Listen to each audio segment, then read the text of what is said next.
ಎಂಬತ್ತನೇ ಸ್ವಾತಂತ್ರ್ಯ ದಿನಾಚರಣೆ ಅಂಗವಾಗಿ ದೆಹಲಿಯ ಕೆಂಪುಕೋಟೆಯಲ್ಲಿ ಪ್ರಧಾನಿ ನರೇಂದ್ರ ಮೋದಿ ಅವರು ಧ್ವಜಾರೋಹಣ ನೆರವೇರಿಸಿ ಗೌರವ ವಂದನೆ ಸ್ವೀಕರಿಸಿದರು.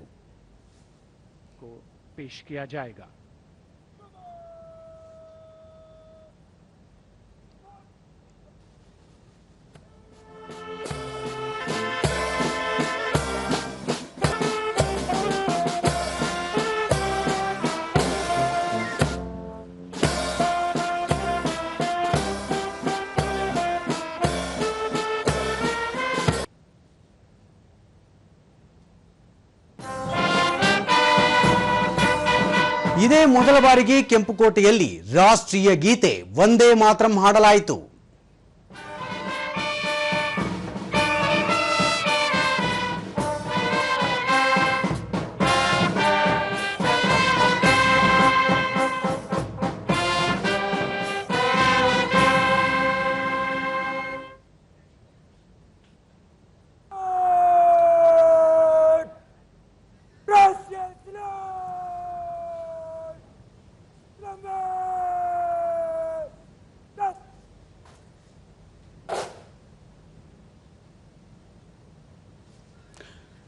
ಧ್ವಜಾರೋಹಣದ ಬಳಿಕ 21 ಕುಶಾಲ ತೋಪುಗಳನ್ನು ಸಿಡಿಸಿ ಗೌರವ ಸಲ್ಲಿಸಲಾಯಿತು. ಈ ವೇಳೆ ಭಾರತೀಯ ವಾಯುಸೇನೆಯ ಹೆಲಿಕಾಪ್ಟರ್ಗಳಿಂದ ಪುಷ್ಪವೃಷ್ಟಿ ಮಾಡಲಾಯಿತು. Petals being showered at the venue by 2 Mi-17 helicopters of the Indian Air Force, one trooping the national flag and the other. The captains of the helicopters, Wing Commander Rajat and Squadron Leader Ankit Barshane. What a sight to behold!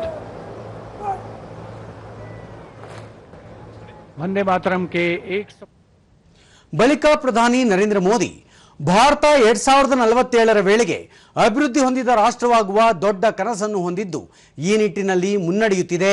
ವಿಶ್ವದ ಅತಿ ಹೆಚ್ಚು ಜನಸಂಖ್ಯೆ ಹೊಂದಿರುವ ದೇಶ ಅಭಿವೃದ್ಧಿಯಾಗುವ ಸಂಕಲ್ಪವನ್ನು ಕೈಗೊಂಡಾಗ ದೇಶದ ಧೈರ್ಯ ಪರಿಚಯವಾಗುತ್ತದೆ. ಜಗತ್ತು ನಮ್ಮನ್ನು ವಿಭಿನ್ನ ದೃಷ್ಟಿಕೋನದಿಂದ ನೋಡುತ್ತಿದೆ. ಸ್ವಾತಂತ್ರ್ಯೋತ್ಸವದ ಈ ಸಂದರ್ಭ ಪ್ರತಿಯೊಬ್ಬರಿಗೂ ಐತಿಹಾಸಿಕವಾಗಿದೆ. ಕೆಂಪುಕೋಟೆಯಲ್ಲಿ ವಂದೇ ಮಾತರಂ ಗೀತೆ ಪ್ರತಿಧ್ವನಿಸುತ್ತಿದೆ ಎಂದು ಹೇಳಿದರು. ವಂದೇ ಮಾತರಂ ಘೋಷಣೆ ಪ್ರತಿಯೊಬ್ಬರ ಹೃದಯದಲ್ಲೂ ಪ್ರತಿಧ್ವನಿಸುತ್ತಿದ್ದು ತ್ರಿವರ್ಣ ಧ್ವಜ ಪ್ರತಿಯೊಬ್ಬರ ಮನೆ ಮನಸ್ಸುಗಳಲ್ಲಿ ಹಾರಾಡುತ್ತಿದೆ. ರಾಷ್ಟ್ರ ಉತ್ಸಾಹದಿಂದ ಮುಂದುವರಿಯುತ್ತಿದೆ, ಹೊಸ ನಿರ್ಣಯಗಳನ್ನು ತೆಗೆದುಕೊಳ್ಳುತ್ತಿದೆ, ಆರ್ಥಿಕ ವ್ಯವಸ್ಥೆಯಲ್ಲಿ ಹಲವು ಸುಧಾರಣೆಗಳನ್ನು ತರಲಾಗುತ್ತಿದೆ ಎಂದು ಪ್ರಧಾನಿ ತಿಳಿಸಿದರು. ಸಣ್ಣ ಕನಸುಗಳು ಇನ್ನು ಮುಂದೆ ಸಾಕಾಗುವುದಿಲ್ಲ, ದೊಡ್ಡ ಕನಸುಗಳನ್ನು ಕಾಣಬೇಕಿದೆ.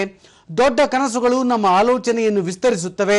ದೃಢ ಸಂಕಲ್ಪ ಮತ್ತು ಹೊಸ ಉನ್ನತಿಗೇರುವ ಗುರಿಯೊಂದಿಗೆ 2047ರ ವೇಳೆಗೆ ಸ್ವಾತಂತ್ರ್ಯದ 100 ವರ್ಷ ಪೂರ್ಣಗೊಳ್ಳುವ ಸಂದರ್ಭದಲ್ಲಿ ಭಾರತವನ್ನು ಅಭಿವೃದ್ಧಿ ಹೊಂದಿದ ರಾಷ್ಟ್ರವಾಗಿ ಪರಿವರ್ತಿಸುವುದು ನಮ್ಮ ಸಂಕಲ್ಪವಾಗಿದೆ. 140 ಕೋಟಿ ನಾಗರಿಕರ ಸಾಮೂಹಿಕ ಪ್ರಯತ್ನ ಈ ಸಂಕಲ್ಪದೊಂದಿಗೆ ಸಾಗಬೇಕಿದೆ ಎಂದು ಅವರು ಹೇಳಿದರು. ಕಳೆದ 12 ವರ್ಷಗಳಲ್ಲಿ ಅಸಂಖ್ಯಾತ ನಾಗರಿಕರು, ಪರಿಶಿಷ್ಟ ಸಮುದಾಯ, ವಂಚಿತರು, ಬುಡಕಟ್ಟು ಸಮುದಾಯ, ಗ್ರಾಮೀಣ ಮತ್ತು ನಗರವಾಸಿಗಳು, ಬಡವರು, ಮಧ್ಯಮ ವರ್ಗ, ಯುವಕರು ಸೇರಿದಂತೆ ಉತ್ತರ, ದಕ್ಷಿಣ, ಪೂರ್ವ ಮತ್ತು ಪಶ್ಚಿಮದವರೆಗೆ ಪ್ರತಿಯೊಂದು ಹಂತದಲ್ಲೂ ಎಲ್ಲರ ಅಭಿವೃದ್ಧಿಗೆ ಶ್ರಮಿಸಲಾಗಿದೆ. ದೇಶವನ್ನು ಹೊಸ ಎತ್ತರಕ್ಕೆ ಕೊಂಡೊಯ್ಯಲು ಅಚಲ ಸಂಕಲ್ಪ ಮತ್ತು ಸಮರ್ಪಣೆಯೊಂದಿಗೆ ಮುನ್ನಡೆಯುತ್ತಿದ್ದೇವೆ ಎಂದು ಪ್ರಧಾನಿ ತಿಳಿಸಿದರು. कि हम और पूरा देश उनके साथ खड़े हैं.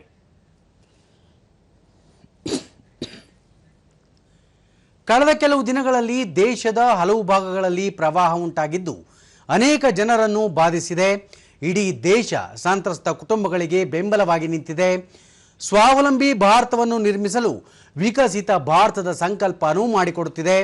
ಸ್ವಾವಲಂಬಿಯಾಗುವ ಜೊತೆಗೆ ಹಿತಾಸಕ್ತಿ ರಕ್ಷಿಸಿಕೊಳ್ಳಲು ಆದ್ಯತೆ ನೀಡಲಾಗುತ್ತಿದೆ.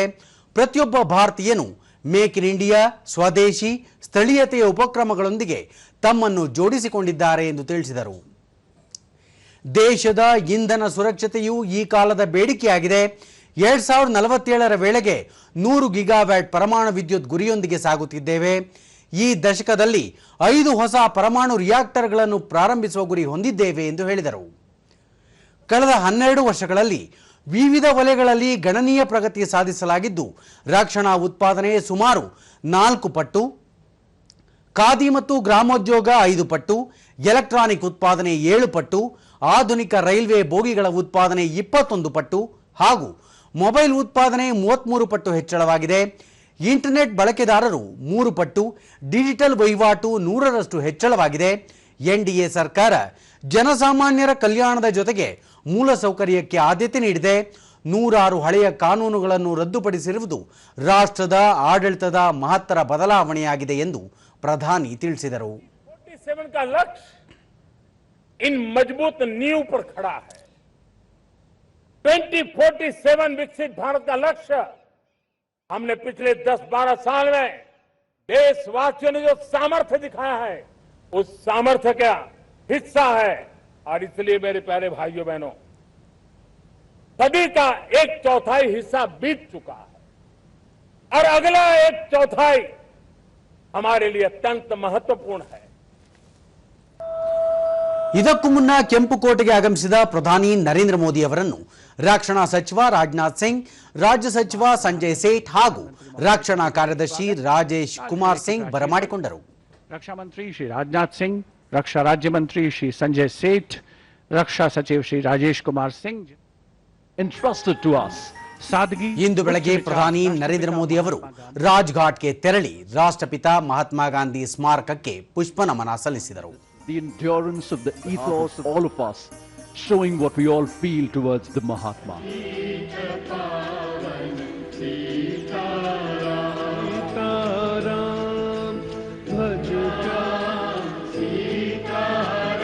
Surround Bapu Samadhi